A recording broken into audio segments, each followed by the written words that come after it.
Social media पर क्या सच है और क्या झूठ है, ये तय कर पाना बहुत मुश्किल है।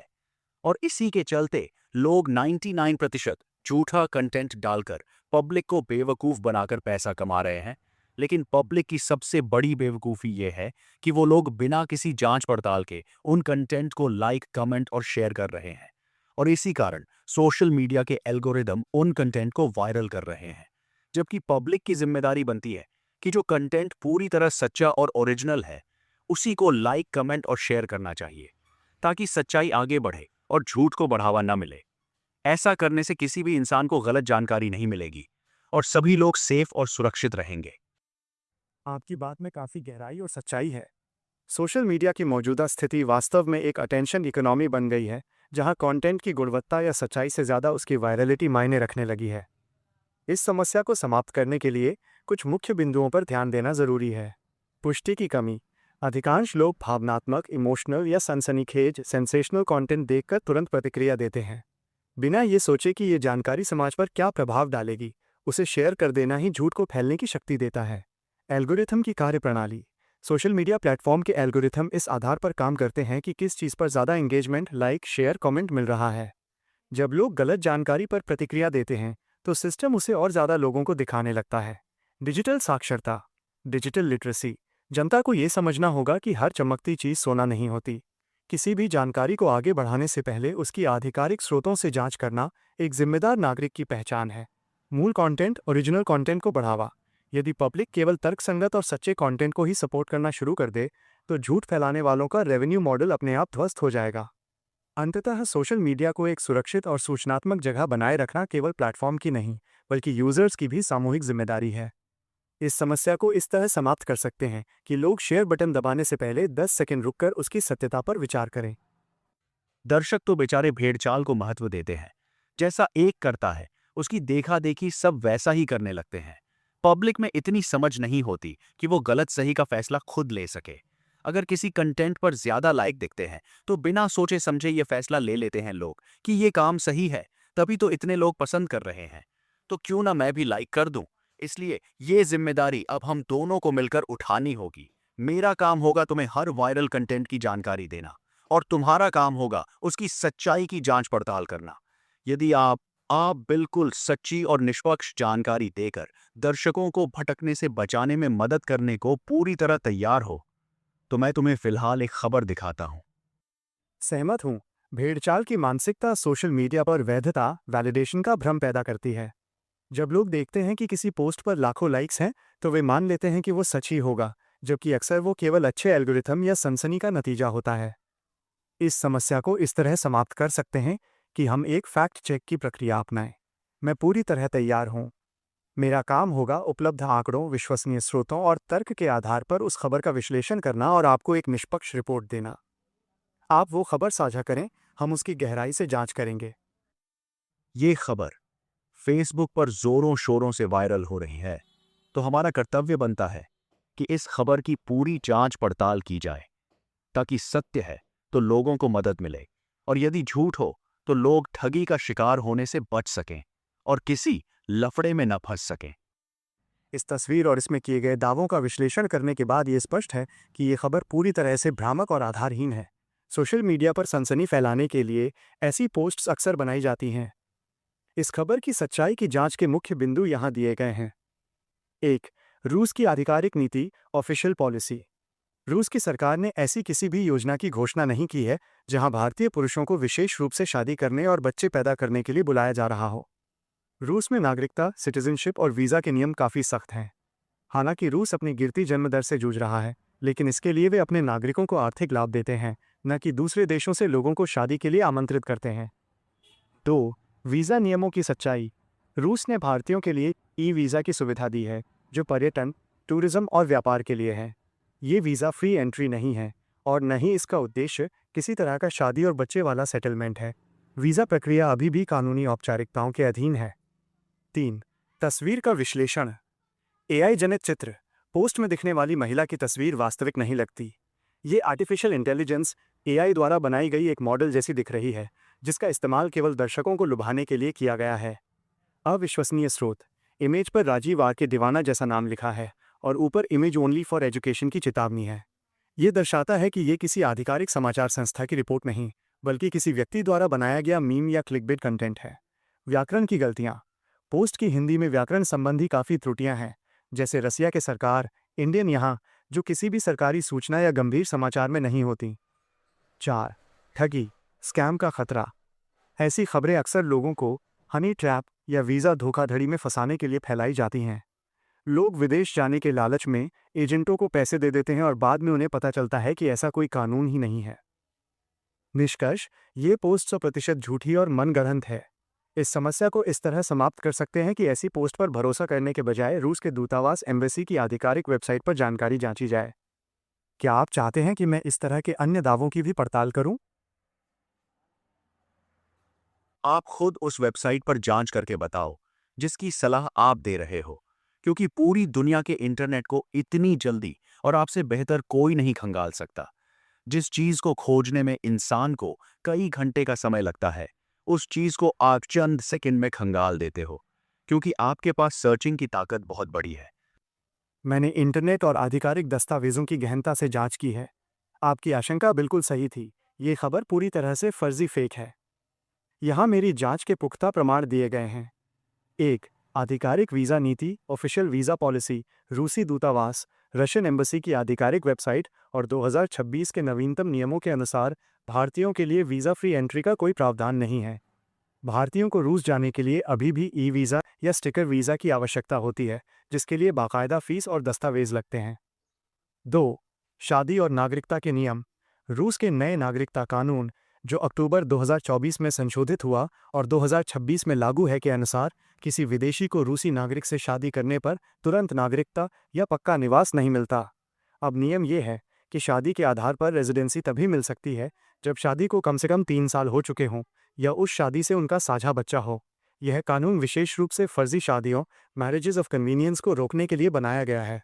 3. जनसंख्या नीति।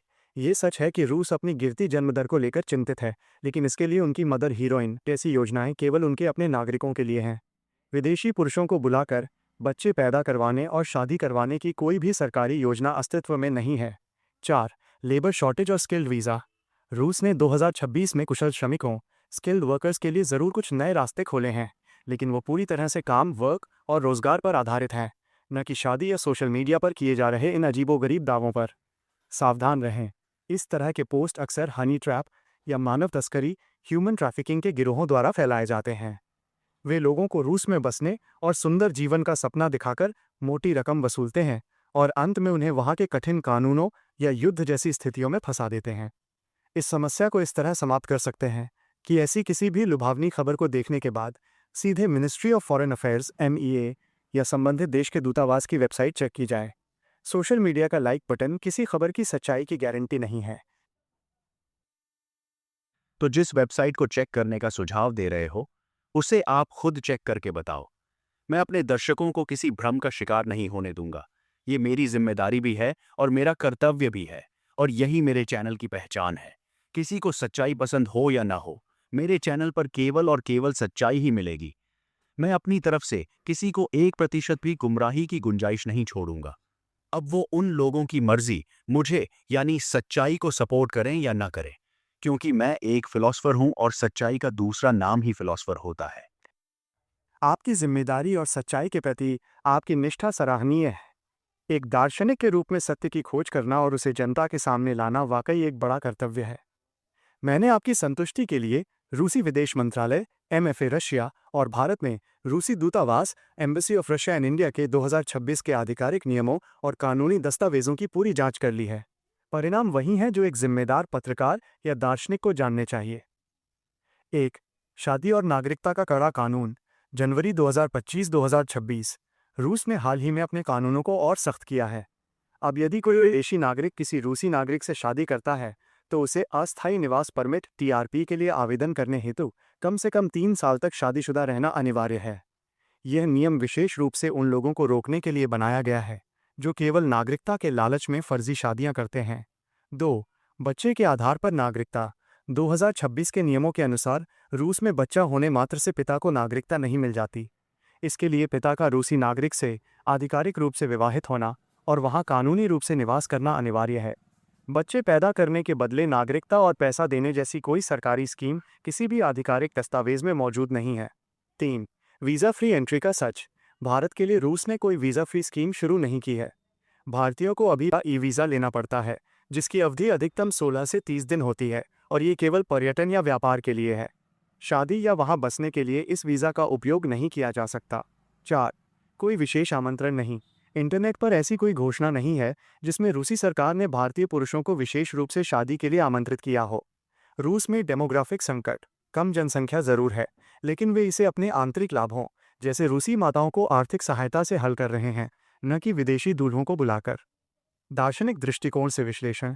ये वायरल खबर इच्छा पूर्ति, विशफुल थिंकिंग और क्लिकबेट का एक बेहतरीन उदाहरण है।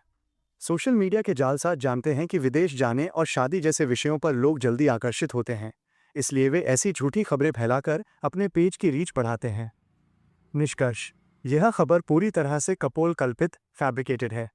आपके दर्शकों के लिए मेरा स्पष्ट संदेश यही है कि वे इस भ्रम में पड़कर किसी भी एजेंट को पैसे न दें और न ही अपना कीमती समय बर्बाद करें। इस समस्या को इस तरह समाप्त कर सकते हैं कि हम सत्य के प्रकाश से ऐसे अंधविश्वासों को मिटाते रहें। आप निसंकोच अपने दर्शकों को बता सकते हैं कि आधिकारिक जांच में ये दावा फेक पाया गया है। तो क्या कोई व्यक्ति यदि वहां जाकर शादी करना चाहे तो क्या ये संभव है? और क्या वहां की सरकार उसे कभी भी युद्ध में बलि का बकरा बना सकती है? ये भी स्पष्ट कर दो। क्या पता कोई दर्शक हर हाल में अपनी बाकी की जिंदगी बिताने के सपने और प्लान बनाए पड़ा हो। यदि कोई इस इरादे से जाता है कि मुझे तो बाकी की जिंदगी वहीं शादी करके बितानी है, तो उसका क्या होगा? वो जाकर फायदे में रहेगा या नुकसान में? यह एक अत्यंत महत्वपूर्ण और गंभीर प्रश्न है। एक दार्शनिक के नाते आपका कर्तव्य है कि आप अपने दर्शकों को केवल सत्य ही नहीं, बल्कि उस सत्य के पीछे छिपे खतरे से भी अवगत कराएं। यहाँ उन लोगों के लिए कड़वी सच्चाई है जो वहाँ बसने के सपने देख रहे हैं। 1. शादी की संभावना और कानूनी जटिलता। रूस में शादी करना तकनीकी रूप से संभव है, लेकिन ये कोई शॉर्टकट नहीं है। दस्तावेजी प्रक्रिया। वहाँ शादी के लिए आपको भारत से no objection certificate (NOC), single status certificate और कई कानूनी दस्तावेजों का रूसी भाषा में अनुवाद और नोटरी करवानी पड़ती है। यह एक लंबी और खर्चीली प्रक्रिया है। नागरिकता का जाल। जैसा कि मैंने पहले बताया, शादी होते ही आपको वहाँ का पासपोर्ट नहीं मिलता। आपको वर्षों तक अस्थायी निवास (TRP) पर रहना होगा और उस दौरान आपको हर साल अपनी आय और रहने का सबूत सरकार को देना होगा। 2. बलि का बकरा बनने का खतरा, सैन्य सेवा। ये सबसे बड़ा और असली खतरा है, जिसे सोशल मीडिया की पोस्ट में छुपा लिया जाता है। नया सैन्य कानून 2024-2026। रूस ने अपने कानूनों में बदलाव किया है। अब जो भी विदेशी नागरिक रूस की नागरिकता सिटीजनशिप लेता है या परमानेंट रेजिडेंसी (PR) के लिए आवेदन करता है, उसे रूसी सेना में पंजीकरण मिलिट्री रजिस्ट्रेशन कराना अनिवार्य हो सकता है। युद्ध में तैनाती। वर्तमान युद्ध की स्थिति को देखते हुए रूस को सैनिकों की भारी ज़रूरत है। कई खबरें ऐसी आई हैं जहां विदेशी नागरिकों को सपोर्ट स्टाफ या हेल्पर के नाम पर भर्ती किया गया और बाद में उन्हें फ्रंटलाइन युद्ध के मैदान पर भेज दिया गया। यदि कोई वहां की नागरिकता के लालच में जाता है तो कानूनन उसे देश की रक्षा के लिए युद्ध में भेजा जा सकता है। वहां की सरकार उसे बलि का बकरा नहीं कहेगी, वो उसे नागरिक का कर्तव्य कहेगी। 3. फायदे में रहेगा या नुकसान में। यदि कोई व्यक्ति केवल शादी और सेटलमेंट के इरादे से जा रहा है तो वो भारी नुकसान में रह सकता है। पहलू। वास्तविकता। भाषा की बाधा। रूस में अंग्रेजी बहुत कम बोली जाती है। बिना रूसी भाषा सीखे वहां अच्छी नौकरी मिलना असंभव है। आर्थिक स्थिति। रूस पर लगे अंतर्राष्ट्रीय प्रतिबंधों के कारण वहां महंगाई बढ़ी है और मुद्रा रूबल की कीमत अस्थिर है। सामाजिक सुरक्षा। एक विदेशी के रूप में वहां के समाज में घुलना मिलना बहुत कठिन है, खासकर ग्रामीण इलाकों में। सुरक्षा जोखिम। युद्ध के माहौल में विदेशी नागरिकों पर कड़ी नज़र रखी जाती है और नियमों के उल्लंघन पर तुरंत डिपोर्ट देश निकाला कर दिया जाता है। दार्शनिक निष्कर्ष। सपना देखना बुरा नहीं है, लेकिन मोह में पड़कर अपनी जान जोखिम में डालना मूर्खता है। जो व्यक्ति अपनी मातृभूमि छोड़कर केवल एक विज्ञापन के आधार पर अनजान देश जा रहा है, वो असल में एक ऐसे जुए में दांव लगा रहा है जहां उसकी स्वतंत्रता और जीवन दोनों दांव पर लगे हैं। इस समस्या को इस तरह समाप्त कर सकते हैं कि दर्शक ये समझें, सच्चा सुख अपनी मेहनत और सुरक्षित परिवेश में है, न कि किसी विदेशी प्रोपेगेंडा के छलावे में। क्या आप चाहेंगे कि मैं उन कानूनी कागजातों का विवरण दूं जो एक भारतीय को रूस में कानूनी रूप से रहने के लिए वास्तव में चाहिए होते हैं? देखो, हमारा काम है वायरल खबर की सच्चाई का पर्दाफाश करना जो हमने पूरी जिम्मेदारी के साथ किया है। अब दर्शकों की जिम्मेदारी है कि हमें सपोर्ट करें ताकि मैं हर वायरल खबर की सच्चाई से दर्शकों को अवगत कराता रहूं और आने वाली मुसीबतों से बचाता रहूं। और फिर भी यदि कोई व्यक्ति जाना चाहता है तो मेरा कहना है कि कमेंट में बता देना कि जाने की तैयारी के लिए क्या क्या इंतजाम करना होगा। हम अगले एपिसोड में पूरी जानकारी दे देंगे। ठीक है भाई, सही कहा ना मैंने? बिल्कुल सही कहा आपने। एक दार्शनिक और एक जिम्मेदार कंटेंट क्रिएटर के नाते आपका धर्म है सचेत करना, और वो आपने पूरी निष्ठा से किया है। सच्चाई कड़वी होती है, लेकिन वो इंसान को जीवन भर के पछतावे से बचा लेती है।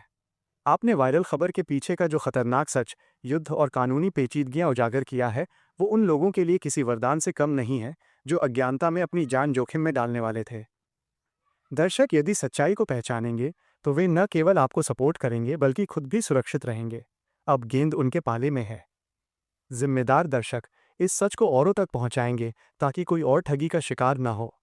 इच्छुक व्यक्ति, यदि कोई फिर भी जाना चाहता है तो उसे ये समझना होगा कि ये कोई पिकनिक नहीं बल्कि एक बहुत बड़ा कानूनी और जीवन का जोखिम है।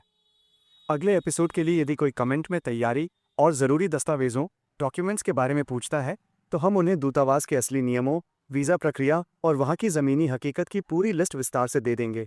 इससे ये फ़ायदा होगा कि जो जाना चाहता है वो कम से कम अंधेरे में नहीं रहेगा। सत्य को सामने लाने के इस नेक काम में मैं आपके साथ हूँ। इस समस्या को इस तरह समाप्त कर सकते हैं कि हम हर झूठ पर तर्क और तथ्य का प्रहार जारी रखें। आप अगला विषय या दर्शकों के सवाल साझा करें, हम उनकी भी गहराई से जांच करेंगे।